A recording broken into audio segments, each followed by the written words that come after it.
what is the true cost of living?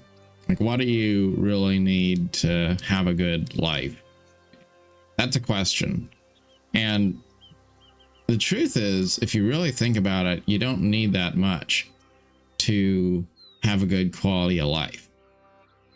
Now, I know that's easier said than done to get to a place of abundance if you're kind of living paycheck to paycheck and you don't feel like you're doing very well financially.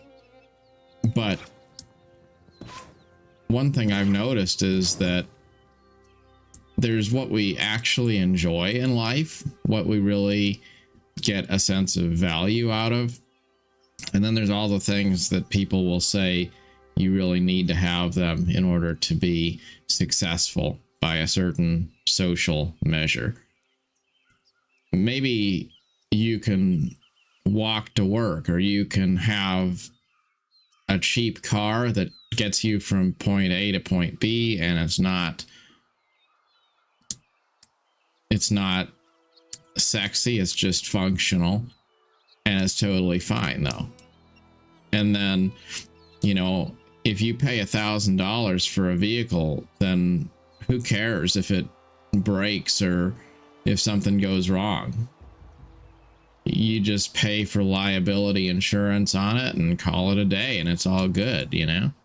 But then how easy is it to get financing for some fancy new car, and then you paid $70,000 for it, and you have to pay for full coverage insurance on it because you don't have the money to fix it if anything bad happened to it. And now that is a huge difference. Maybe it's $70 for insurance alone versus $500 a month for a car payment, and then another $200 a month for insurance. So what a difference. One person has $70 a month for their vehicle, that's the bill, and then another person maybe is paying $700 a month just to have a vehicle to drive. And do they really enjoy the vehicle? You might enjoy driving if that's your thing. I'm not saying don't ever buy a nice car if that's your primary interest and hobby. I don't know why you would want a really expensive vehicle just so that you can drive it back and forth to a job you hate. That seems kind of stupid. I don't know why you'd want to get a vehicle so that you can show off to your non-existent friends that you're at some kind of a level of status. The truth of the matter is, a lot of people get a new car and they drive off the lot with it so that they can go brag. Even if they don't show off in a vocal way, they just want to be seen driving this new car so that people will think that they're cool, so that they're not left behind. And the truth is, nobody really cares. I don't care if you're driving a $120,000 car. If you care, then good for you, but I don't care. Nobody really cares. The absolute most you're going to ever get in terms of attention from others is maybe just a little bit of passive hatred from other people who envy you because they wish that they could virtue signal or status signal in the same way. But other than that, there's nothing that's going to benefit you from trying to keep up with the Joneses in that way. And that's just an example. A simple choice that for a lot of people is a huge difference in terms of what they have to pay for. You could have a small property that's just the minimum you need to live a comfortable life. Maybe if you're a single person, you live in a small apartment, or if you have put away the money, you buy a small house and you pay it off completely. Well, that's a totally different thing than going out there and buying as much house as you can possibly buy so that you have room for your 5 cars and all the stuff you want to be able to basically show off to people with. When I look at nice neighborhoods and I see all kinds of fancy houses that people live in, I think it's really silly because I just know those people don't actually enjoy any of that stuff usually, because they have high power jobs or they have something going on that makes them able to afford those things. And in order to afford those things, they also don't have the peace of mind to be able to enjoy them. They don't just come home and enjoy the experience that they have purchased for themselves or secured for themselves. They grind and chase and just relentlessly continue to work the treadmill, and then they get certain things, but they really only get those things so that they can show it off to their neighbors. And then the reality is they're never even going to really enjoy the shade of the trees they plant. And it's really just, it's a rat race that does not benefit anybody. Then there's substance addiction. How many people are out there smoking cigarettes and drinking booze and smoking weed and doing all the stuff? Doesn't help anybody. Because if you live a sober life, you're going to be, if anything, happier and more successful. But people are really interested in their substances to the point where people will actually shame other people who don't consume those things. But how much does it cost? It costs quite a bit to finance a drug addiction. So maybe a person would be able to easily live on $25 or $50 a week for food expenses. But you throw in a trip to the marijuana shop here and there and a pack of cigarettes here and there, and down the road the health problems that all of those habits tend to lead to. And now you've got another passive cost that's hundreds of dollars a month. So take all those things away. Do you really need all the stuff that you're paying for in your life, all the things that you're doing with your life? Are they bearing good fruit in your life? Are they things that you really enjoy? Are they things that you really need? And if you're just getting what you need to have a good life, a good quality of life, you'll probably find you don't need very much. You need a pair of shoes, but does it really matter if they're a little bit worn out? Sure, it matters if your toes are sticking out the end of them.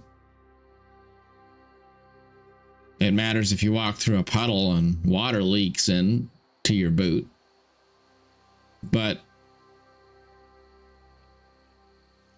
do you need to go to the mall and buy a new pair of shoes so that you look cooler? Probably not. Think about women wearing high heels. Do women like high heels? I don't know. As far as I can tell, they're not all that comfortable. So the women are probably wearing the high heels because they think that the high heels make them look good. But as a guy, I don't think that I would ever look at a woman's high heel shoes and say that she looks better because she's got them. Not that high heel shoes are a particularly expensive thing to wear. I'm just saying fashion choices are made to impress other people who really aren't going to be impressed one way or the other. You might as well just be comfortable. Put on something that's practical. There's a lot of women that like to put on makeup and stuff. That's fine. But you know what the truth is? The truth is that women who are really pretty are going to be really pretty if they don't have any makeup on. And then there's some women who aren't really very pretty at all. And no amount of makeup is going to make that change. That's the truth. But how much money do women spend on cosmetics? A lot. So whether it's some guy buying a new pickup truck or some woman shopping at the Ulta, we're all potentially spending more and consuming more than we really want to, because we're distracted by things that shouldn't really be any of our concern, like impressing other people. And then there's the trap of starting to accrue debt. When you start to spend beyond your means, then at that point, you're not just paying the bill for something you don't need. You're also wagering your future ability to have financial freedom in exchange for the gratification of that thing you probably didn't need anyway. It's really hard to get out from under the burden of having a bunch of payments and paying interest on debt and all that stuff when you get to the point where you've gone down that path so far. You can't just turn around and get out. So the easiest way to avoid these problems is just not get yourself into that trouble to begin with. And sometimes if you have gotten yourself in trouble, you can't get out without kind of hitting rock bottom and totally restructuring your life.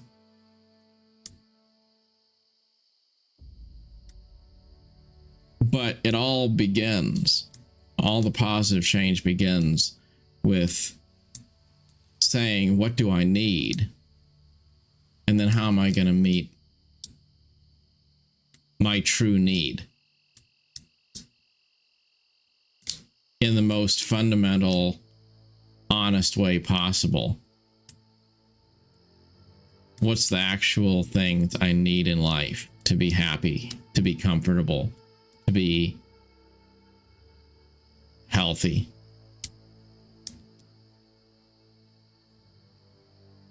And then stop living through the lens of everybody else and start living truly for yourself. Once you get to the point where you live a simple life that's within your means, then it gets to be remarkably easy to maintain that lifestyle.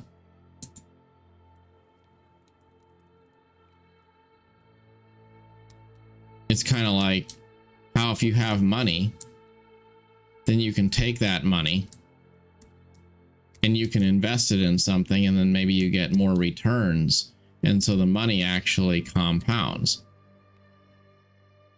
But you can't have that experience until you pay off your debts and get to the point where you have a positive balance.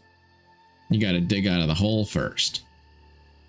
But then once you start to make positive changes, they tend to progressively make more future changes in the right direction easier and more possible.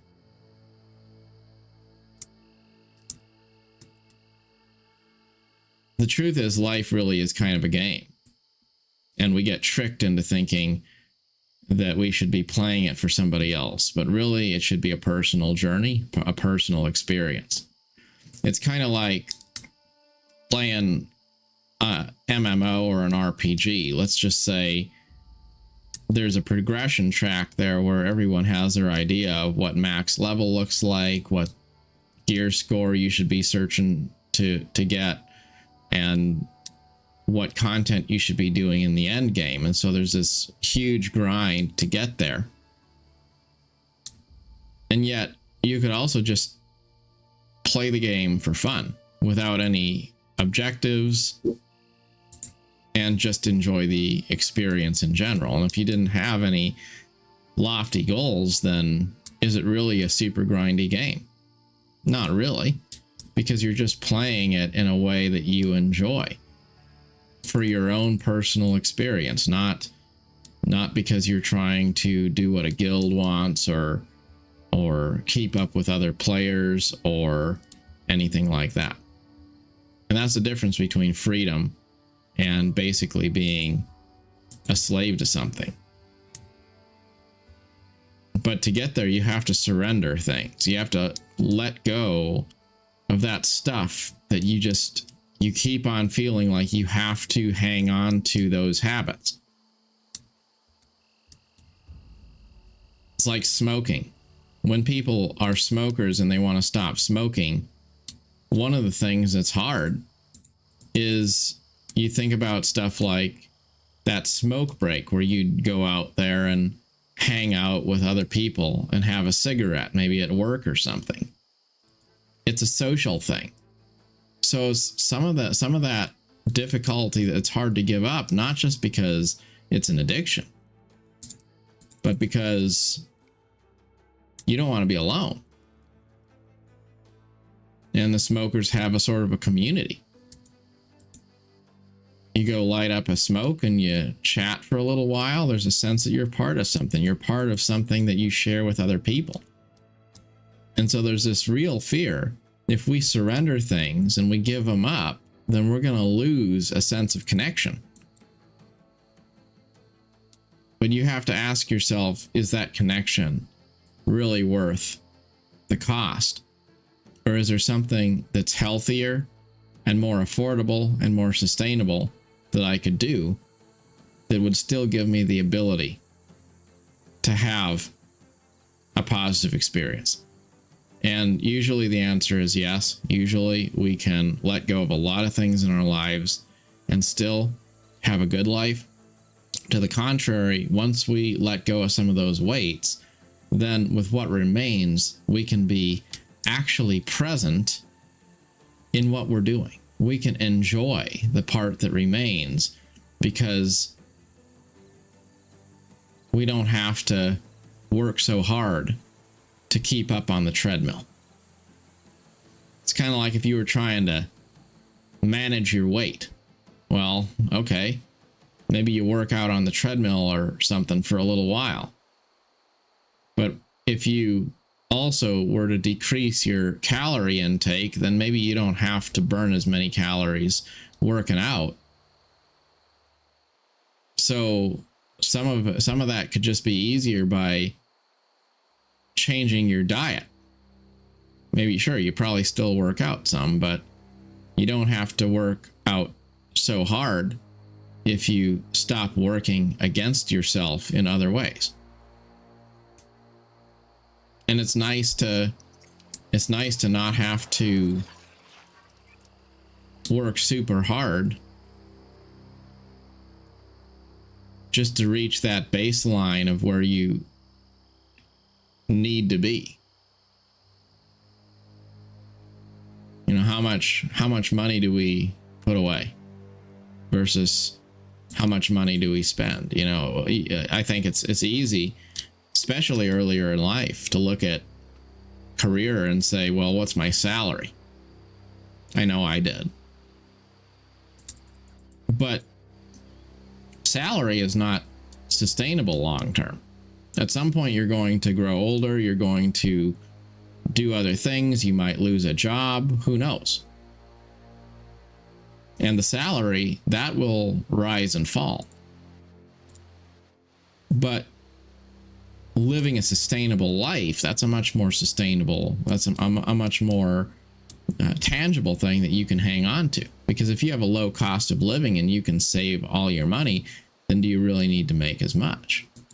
I would rather make $30,000 a year and save 75% of it than to make $130,000 a year, but be upside down in debt and not be able to save any of it. It doesn't really matter how much I'm making if my ability to limit my consumption is non-existent. And that really boils down to the definition of what temperance and meekness is all about.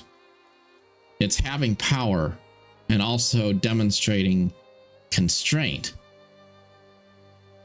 in terms of how we use that power to be able to do things, and also have the willingness not to necessarily do something just because you can.